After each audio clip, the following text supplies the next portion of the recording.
There are 3 labor procedures that could make your recovery significantly harder, and most women aren't told about their potential impact on their body. As a pelvic health physiotherapist, I've helped hundreds of moms who needed months of physiotherapy to recover from these procedures.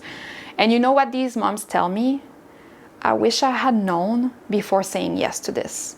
So in this video, I'm going to run you through 3 common labor procedures and their potential impact on your recovery so that you can save yourself months of rehab and set yourself up for a strong recovery. And by the way, no need to take notes. I've made a free labor intervention guide that you can download in the description below, and it covers everything that we will review in this video, plus a list of questions that you can ask your provider before your birth. So the first intervention we'll cover is episiotomy.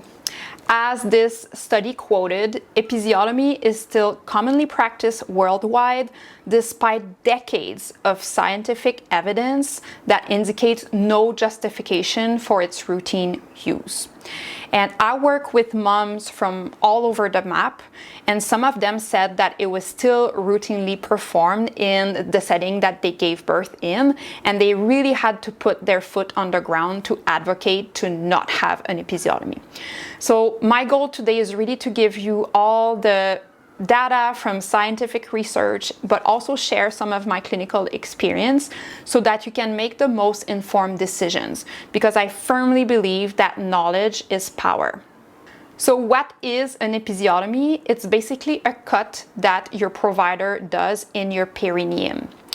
And there's 2 different types of episiotomies. The first one is a mediolateral, so they cut at an angle on your perineum, and a midline episiotomy, which is straight down. The original reasoning for episiotomies was that they thought that it would heal better because it was a cleaner cut, and they also thought that it would protect the perineum from tearing farther. But the studies actually found the opposite.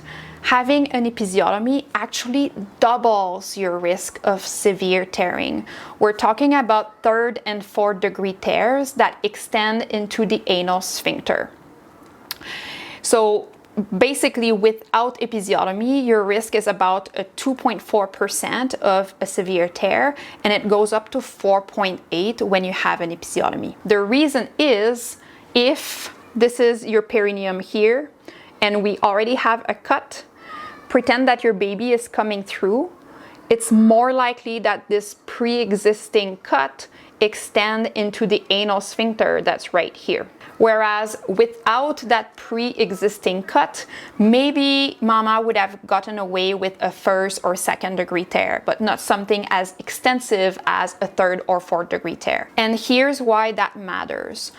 Once that anal sphincter here is injured, you are far more at risk of having anal incontinence. So that means leaking stool or leaking gas. So not really having control over when you want to release gas or stool. I work with a mama who had these symptoms, and it was so sad. I just can't imagine the level of stress she was under. She said she was feeding her baby quietly, and then she would feel the urge to poo. But on the way to the bathroom, she just couldn't hold it. So she had to grab the closest garbage can to poop in her garbage can and then clean it up after. And that would happen several times in a week. And this condition can be just so distressing for mamas. Sometimes they don't even want to get out of the house because they're worried about pooping their pants. So that's one of the biggest reasons why we want to avoid 3rd and 4th degree tears when we can, and reducing the episiotomy rate can be one way of mitigating that. And on the healing argument, what do you think would be best to glue together if you had 2 pieces of wood? Would it be 2 straight pieces of wood to glue together, or what we call a finger joint, which is kind of little fingers that interlace together? This would be more solid, right? Because there's more surface area in between the pieces to keep them in better contact. And the research confirms this. If we compare women who had an episiotomy versus the ones who had a natural tear, the women with an episiotomy had more pain in the first 2 weeks and were less satisfied with their wound healing at 1 year postpartum. And clinically, I've myself found that these women with episiotomies, they often have trouble sitting for 3-4 weeks after the birth. They're often on pain meds for a few weeks, and it takes a long time for them to be off the pain meds.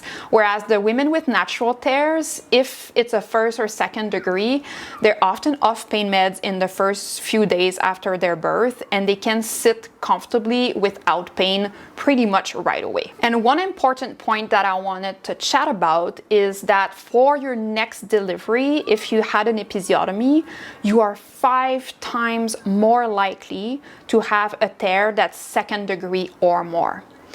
So that's quite significant, and you're also 3 times more likely to have another episiotomy. I want to say though, if you're a mom who had an episiotomy in the past and you're freaking out right now, you're like, oh my God, I'm gonna tear again, it's gonna be awful. Relax, okay? I've seen so many moms in your situation, and we did a lot of pelvic floor work prior to their next birth, and they had beautiful results. Some of them didn't tear at all. Some of them had very minimal tearing, like 1 or 2 stitches. So there's something to do. Don't lose hope. Are there scenarios where episiotomies are actually indicated? There is, and I'll cover that in my last point. Now let's talk about assisted deliveries.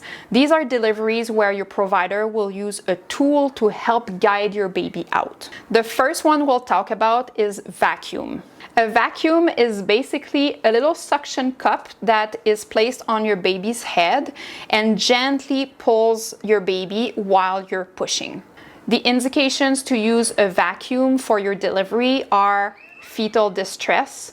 So your providers are going to monitor your baby's heart rate while you're in labor, and if they're seeing things that they don't like, they might propose to go for an assisted delivery.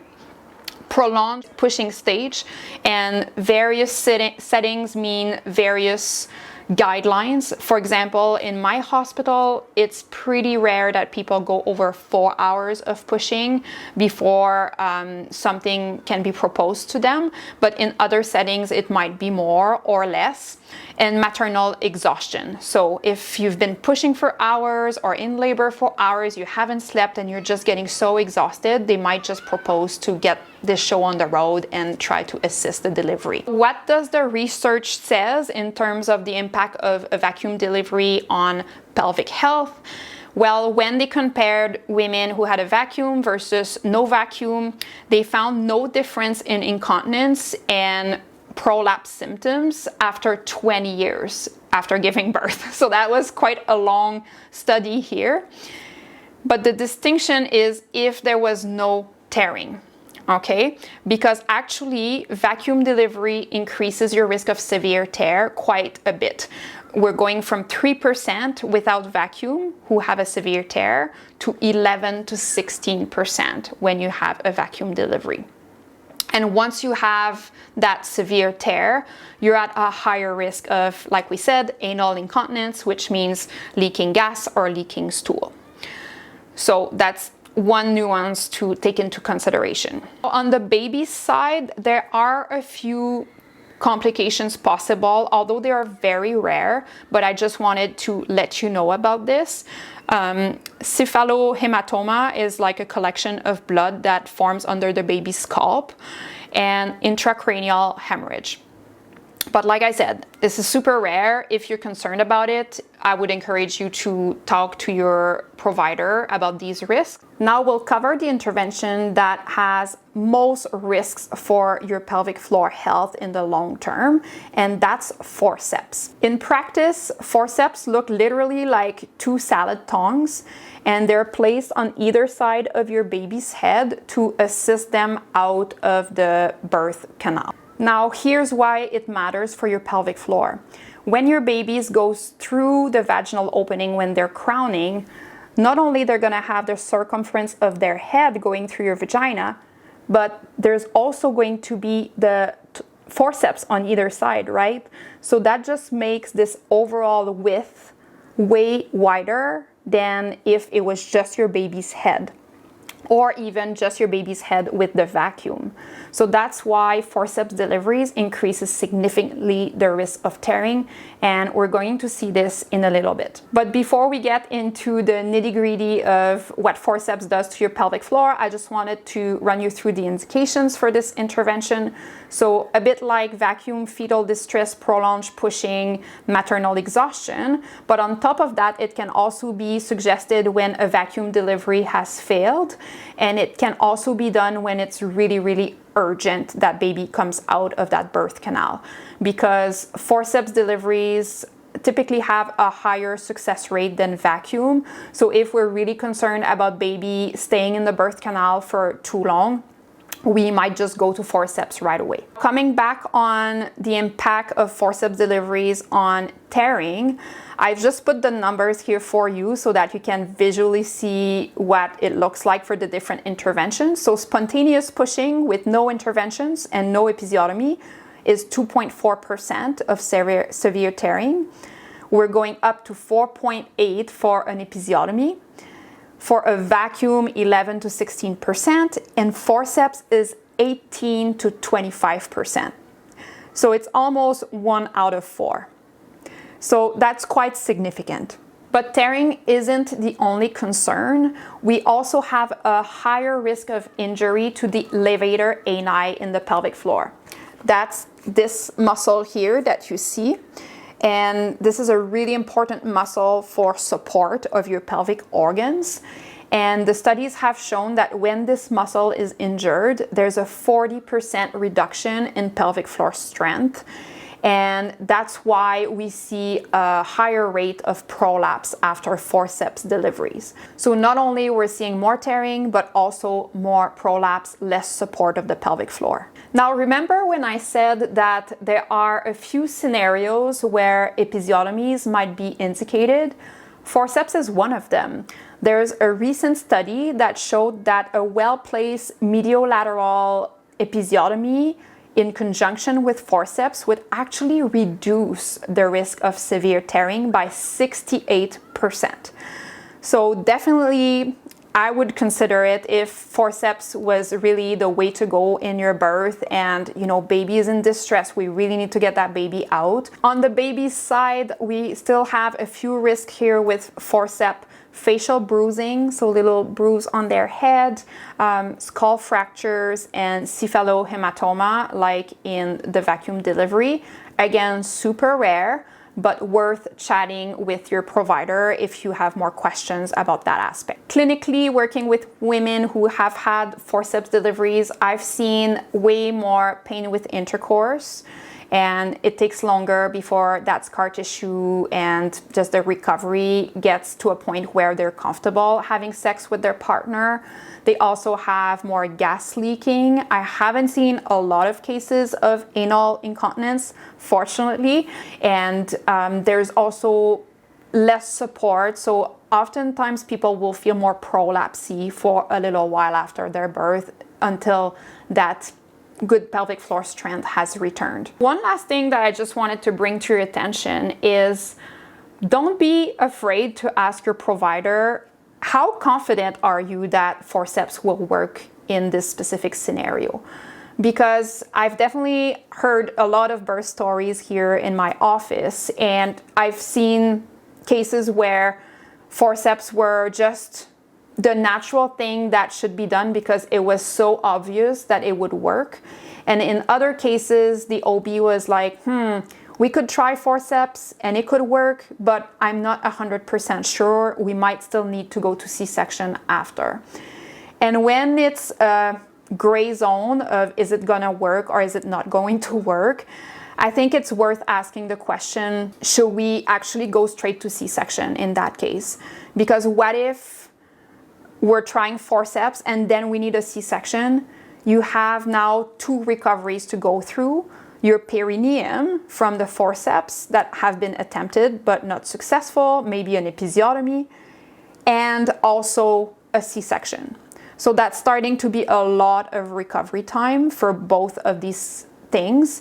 And I just think that it's not confrontational to ask your provider that level of confidence. I think it's just about wanting to make the most informed decision for yourself, your baby, and your health. Now, I know this was a lot of information, but I've summarized it all for you in the free labor guide in the description below so that you can print this and maybe bring it to your next prenatal appointment. I have even made a short list of questions that you can ask your provider. It's not overwhelming, it's like 5 or 6 questions or something like that. And discuss those risks with them, because like I said, every setting has their own practices, so it can be nice to get more information about the specifics of the practices in the place that you will give birth in. And on top of that, I've put a list of all the references and the scientific articles that I base myself off of for this presentation. So if you're a little sciencey like me, you probably will want to check those out, so I thought I would put them there. Anyways, that's all I've got for today. If you're interested in learning the perineal stretch that I teach my clients to reduce their risk of tearing, you can watch this video next.